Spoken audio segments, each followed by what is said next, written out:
Assalomu alaykum boshliq. Farzandi to'yib ovqatlanish uchun qul bo'lishga tayyor ota. Mumkinmi? Hisob kitob chiqmayapti-ku. Bir iltimos bilan kirgan edim. Menga munosib ishingiz bo'lsa, buyuring, qilib beray shuni. Borgan o'zi, asabim buzilib turibdi hozir. So'nggi umidim sizsiz. Meni bunday haydamang iltimos. Voy, gapni tushunasanmi? Nima dedim senga? Bor ketgin. Siz nogiron ekansiz-ku.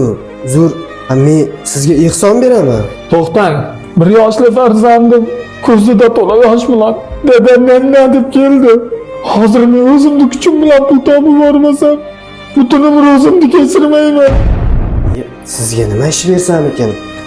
Bo'pti, mana stol ustida aytib bering unda.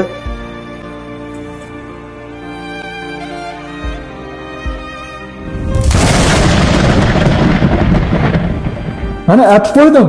Chiroyli qilib qo'ydim mana. Yashang. Rahmat sizga. Sizdan Alloh rozi bo'lsin. To'xtangda. Sizni vijdon azobidan qutqardimmi? Endi meni ham vijdon azobidan qutqarib keting. Otam, otajonim, nega hajga bormayman deyapsiz? O'g'lim, haqiqiy miskinga zakotingni bermaguncha men hajga bormayman. Endi siz ham buni oling.